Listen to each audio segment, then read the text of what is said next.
February 28, 2026, 5:47 local time, Gulf of Oman. The USNS Rappahannock is making 14 knots on a southeast heading, 40 nautical miles from the Strait of Hormuz. She's carrying 180,000 barrels of JP-5 aviation fuel, enough to keep the air wing of the USS Dwight D. Eisenhower flying combat sorties for 9 days. She has no armor, no missile defense beyond a single Phalanx CIWS, no combat-trained crew, and in less than 3 minutes, 2 C-802 anti-ship missiles will be in the air, heading straight for her. The most important ship in the carrier strike group is about to become the easiest target in the Persian Gulf. I'm your host at Navy Axis, where we break down the most critical naval operations shaping global power. Today, we're examining an attack that didn't sink a warship, didn't start a war, and barely made the front page. But it may have changed the way the United States projects power at sea for the next 20 years. Because Iran didn't need to destroy an aircraft carrier, it just needed to set fire to the fuel truck.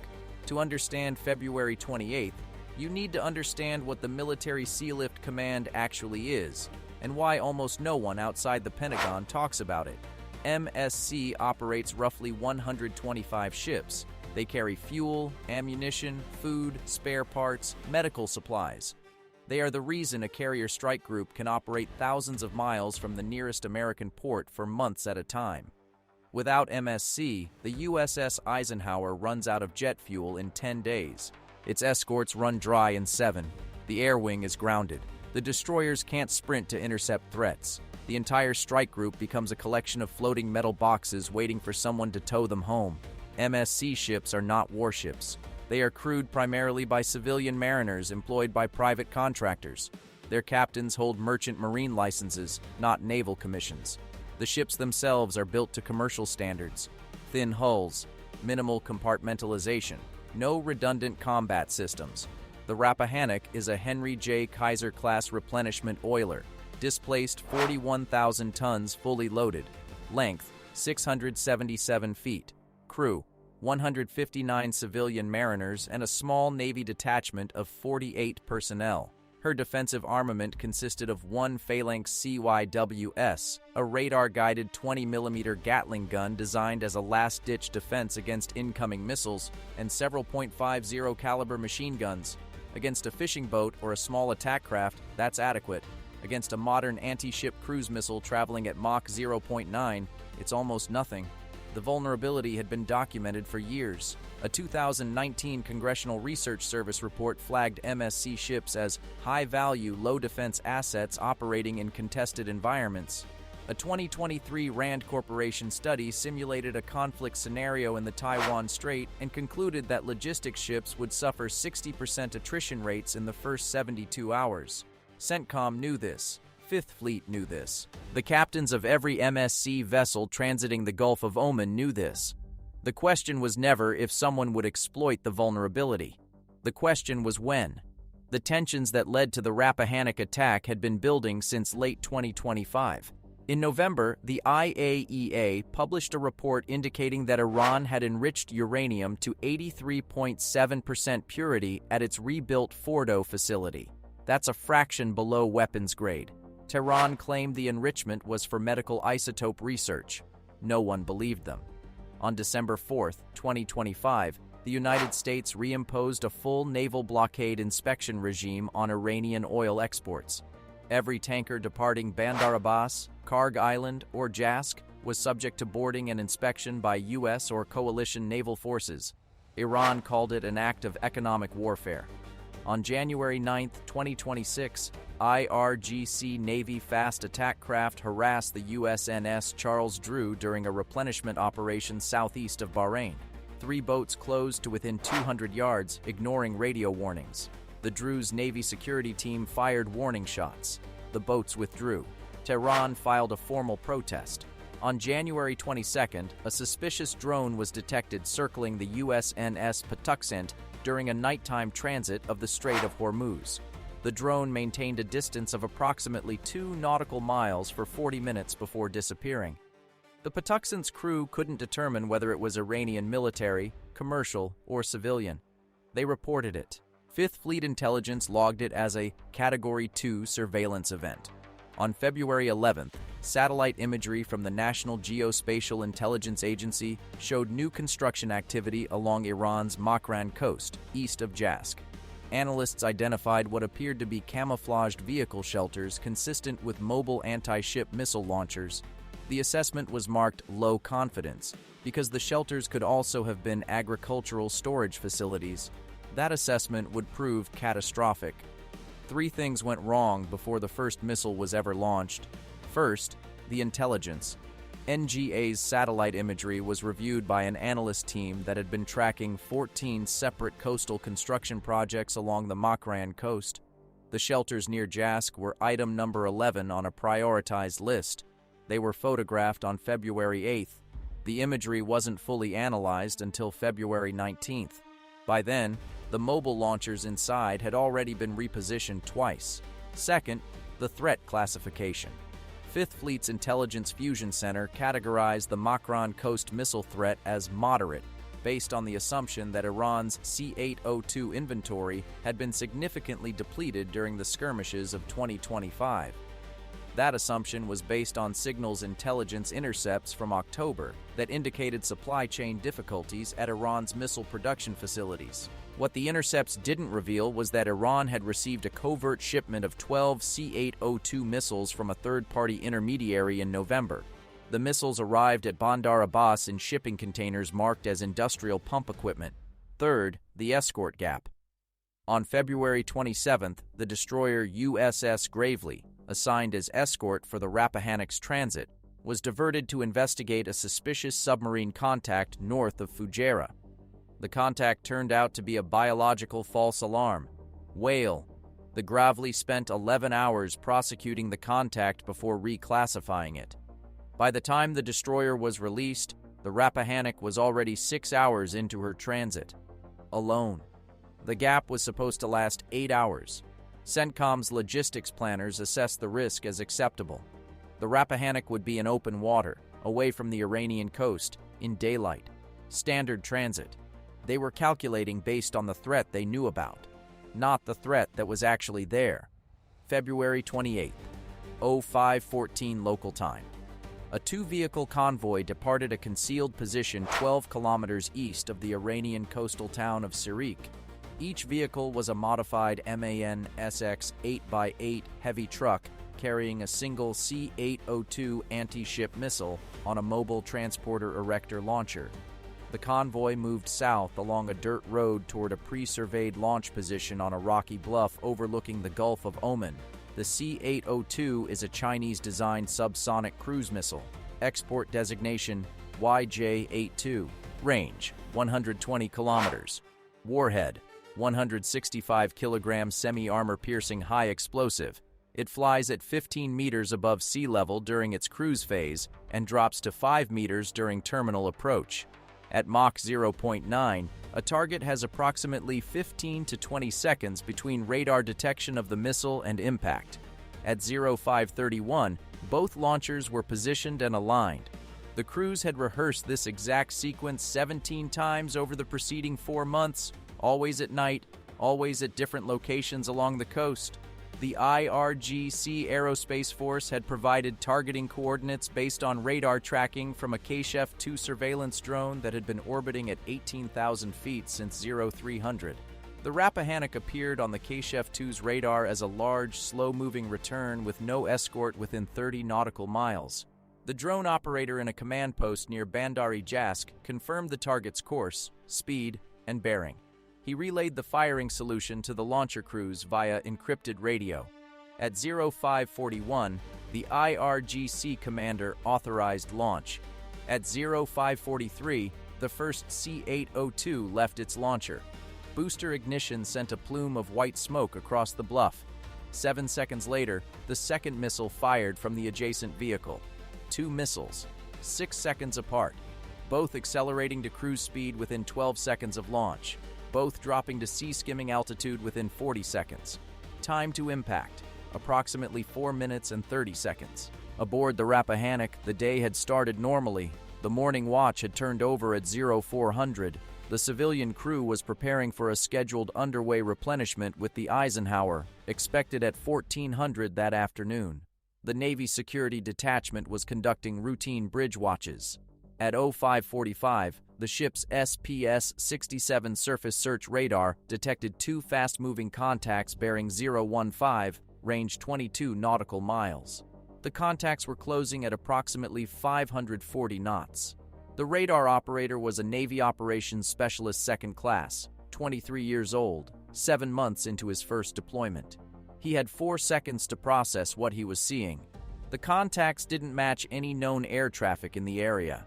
They were too fast for helicopters, too low for commercial aircraft. They were at sea skimming altitude and heading directly for the ship. He keyed the intercom. Bridge, combat. 2 inbound contacts, bearing 015, range 22 miles, speed 540, altitude very low, possible hostile. The officer of the deck, a Navy lieutenant, reached the Combat Information Center in 19 seconds. He looked at the radar display. Missiles, sound general quarters, activate CIWS. The ship's 1MC blared. General quarters, all hands man your battle stations. This is not a drill. Civilian mariners scrambled from their racks. Most had never heard general quarters outside of a training exercise. Some didn't move immediately. One engineer later described the moment as hearing the alarm and thinking it was another drill, then hearing the voice and knowing it wasn't. The Phalanx CIWS, the ship's only automated missile defense, went to full automatic at 0546. The system's Q-band radar began searching for incoming threats. The Phalanx has an effective engagement range of approximately 1,500 meters. Against a sea-skimming missile at Mach 0.9, that gives the system roughly 5 seconds of engagement time. At 0547, the first C-802 entered the Phalanx engagement envelope. The system tracked, locked, and fired. A burst of 20mm tungsten penetrator rounds, 4,500 rounds per minute, tore through the air toward the incoming missile. The Phalanx hit the first C-802. Fragments of the missile scattered across the water 400 meters off the starboard bow. A partial kill. The warhead detonated on impact with the sea surface, sending a geyser of water and shrapnel across the Rappahannock's forward deck. No penetration. Minor damage. The system immediately slewed to acquire the second missile. It didn't have time. The second C-802 struck the Rappahannock on the port side, amidships, 4 feet above the waterline. The 165-kilogram warhead detonated on contact, punching through the ship's commercial-grade hull plating and igniting a fuel transfer compartment. The explosion was not catastrophic in the way a torpedo strike would be. The Rappahannock didn't break apart. She didn't list dramatically, but the fire was immediate, intense, and spreading. JP-5 aviation fuel has a flash point of 60 degrees Celsius. The transfer compartment contained residual fuel in the piping system, not the main tanks, but enough. Burning fuel sprayed across the compartment and into an adjacent passageway. Within 90 seconds, the fire had spread to 2 additional spaces. The ship's civilian damage control teams responded. They had been trained, but training and reality are different animals. The heat in the passageway adjacent to the impact point exceeded 600 degrees within 3 minutes. 2 damage control team members suffered second-degree burns attempting to establish a fire boundary. They were pulled back. The Navy Security Detachment took over primary damage control coordination. Chief Petty Officer Marcus Riley, the senior enlisted Navy member aboard, organized a containment effort that prevented the fire from reaching the main fuel storage tanks. That decision, made in under 2 minutes with incomplete information in a smoke-filled passageway, likely saved the ship. If the fire had reached the main JP-5 tanks, the Rappahannock would have burned to the waterline. At 0551, 4 minutes after impact, the Rappahannock transmitted an emergency distress signal on all frequencies. Mayday, Mayday, USNS Rappahannock, hit by missile, fire amidships, request immediate assistance. The message reached 5th Fleet Headquarters in Bahrain at 0552. It reached CENTCOM in Tampa at 0553. It reached the National Military Command Center at the Pentagon at 0554.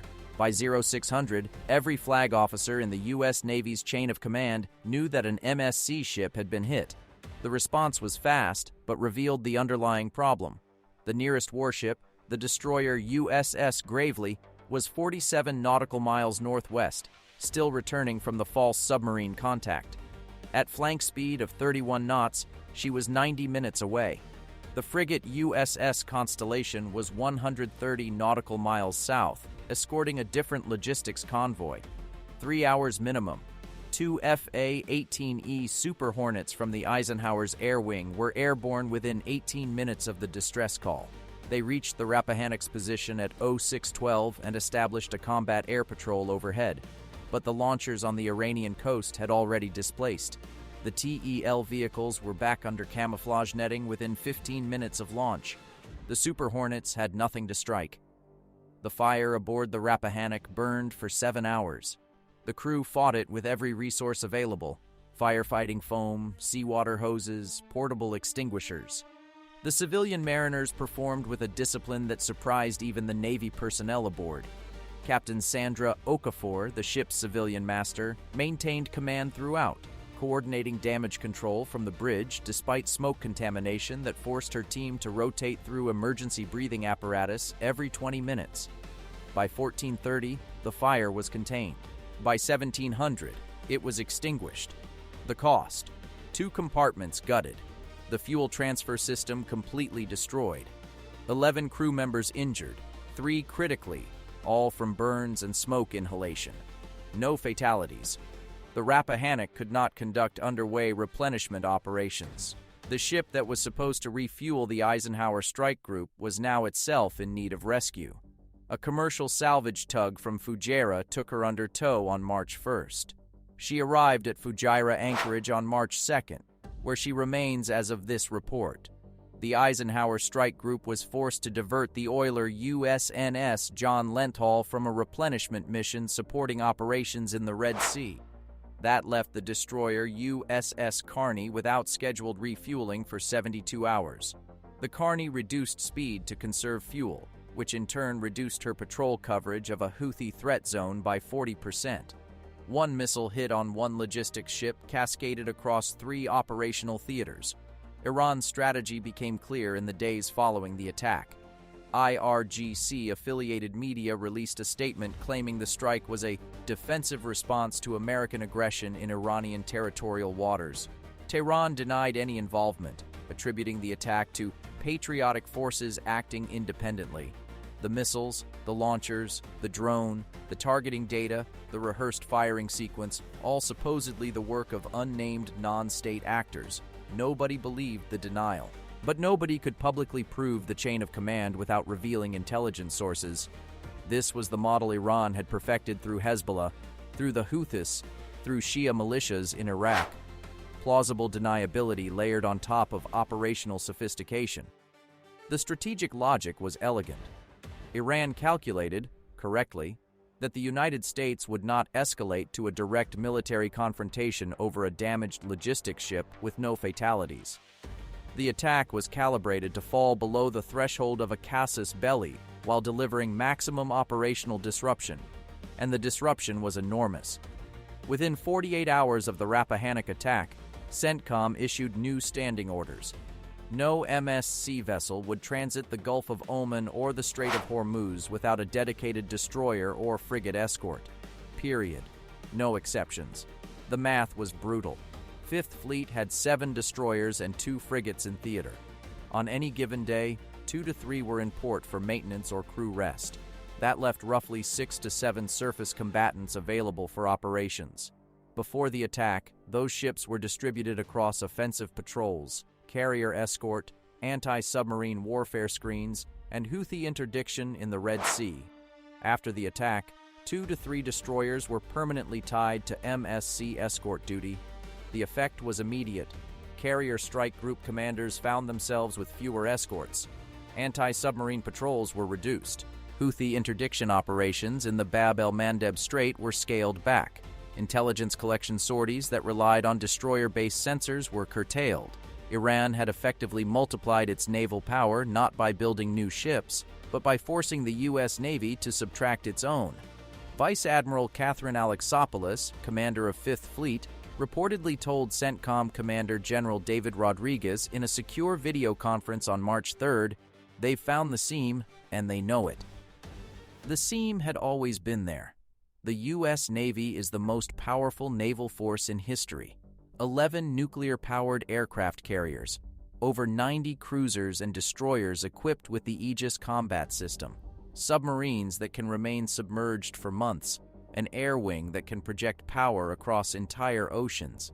But every one of those platforms depends on logistics ships that were designed for an era when the U.S. Navy expected to control the sea lanes before the shooting started. The Kaiser-class oilers were commissioned in the late 1980s and 1990s. They were built to operate in permissive environments, the open ocean, far from enemy weapon systems, under the protective umbrella of carrier-based air power. The Persian Gulf in 2026 is not a permissive environment. Iranian shore-based anti-ship missiles can reach any point in the Gulf of Oman. Surveillance drones can loiter for hours, tracking ship movements in real time. Small boat swarms can overwhelm point defense systems. The entire logistics chain operates within range of an adversary that has spent 20 years preparing to exploit exactly this vulnerability. The Rappahannock was the proof of concept. On March 5th, the Senate Armed Services Committee convened a closed-door hearing on MSC vulnerability. Witnesses included the commander of Military Sealift Command, Vice Admiral Jonathan Krebs, and the Deputy Chief of Naval Operations for Warfighting Requirements. According to sources familiar with the testimony, Senator Jack Reed asked a direct question. How many of our MSC ships have the ability to defend themselves against a modern anti-ship cruise missile without escort support? The answer, functionally zero. The Phalanx CIWS is a last resort system. It was designed in the 1970s. It has been upgraded repeatedly, but its fundamental limitation remains. It engages one target at a time, at very short range, with no ability to intercept multiple simultaneous threats. Against a coordinated salvo of 3 or more missiles, even a perfectly functioning phalanx is overwhelmed.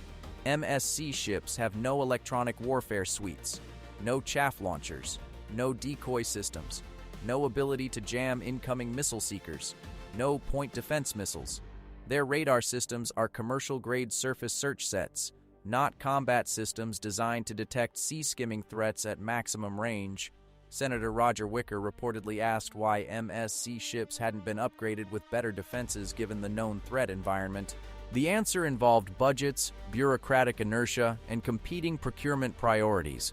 The Navy had been focused on building new combatants, the Constellation-class frigates, the next-generation destroyer program, the Columbia-class ballistic missile submarines. MSC modernization was always next year's priority.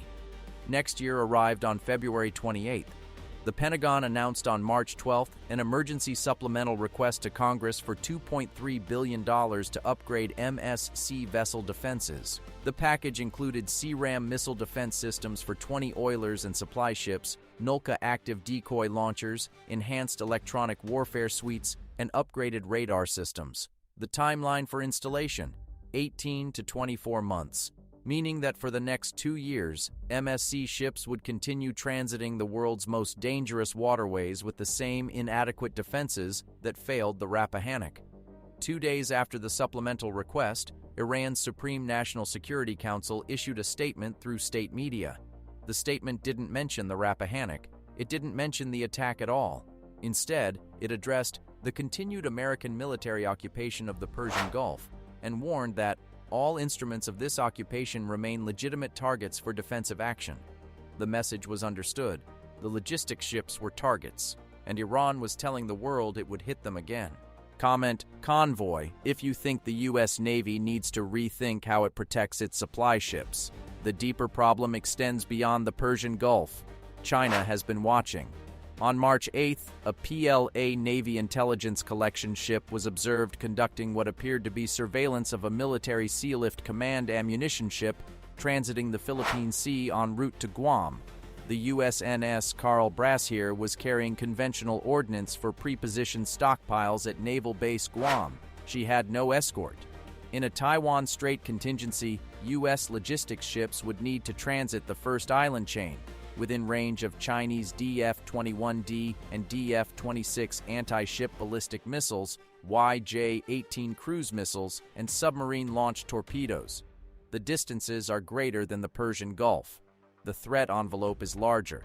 The number of MSC ships required would be vastly higher. If Iran can threaten a single oiler with 2 C-802 missiles and reshape U.S. naval operations across 3 theaters, what happens when China targets the entire MSC fleet with hundreds of advanced anti-ship weapons simultaneously? The RAND study's 60% attrition estimate suddenly doesn't seem like analysis. It seems like prophecy. Subscribe if you want to understand how logistics determines who wins and loses at sea. There's one more element of February 28th that hasn't been publicly discussed. The Rappahannock's crew performed extraordinarily under conditions they were never expected to face. Civilian mariners with damage control training measured in hours, not the weeks that Navy sailors receive. A captain who held her ship together through 7 hours of firefighting in a vessel not designed to survive combat damage. They did their jobs. The system around them failed. The intelligence community missed the missile resupply. The imagery analysts were overwhelmed by volume. The escort was pulled away by a false contact. The threat assessment was based on outdated assumptions. Every individual failure was understandable. The cumulative effect was a defenseless ship sailing into a kill zone. After the hearing, one Senate staffer described the situation in terms that cut through the defense jargon. "We built the most expensive Navy in history, and we forgot to protect the gas station." The Rappahannock sits in Fujairah. Her fuel transfer systems are wrecked. Repairs will take 4 to 6 months. When she returns to service, she'll have a CRAM launcher and an upgraded radar. She'll be marginally less defenseless. But there are over 100 other MSC ships still operating with the same thin hulls, the same single Phalanx systems, the same civilian crews who signed up to deliver fuel and found themselves in a missile engagement zone. Iran proved something on February 28th that military theorists had warned about for decades. You don't defeat a navy by destroying its warships. You defeat a navy by destroying its ability to sustain operations. Cut the fuel. Stop the ammunition. Disrupt the supply chain. The carrier goes silent. The air wing is grounded. The destroyers drift. And the most powerful navy in the world discovers that power means nothing without the unglamorous ships that keep it running. The Rappahannock didn't sink. Nobody died. And that might be the most dangerous outcome of all, because it was just enough to prove the concept, just enough to change the equation, and not enough to force the kind of massive response that would actually fix the problem. The seam is still there, it's wider now, and everyone is watching.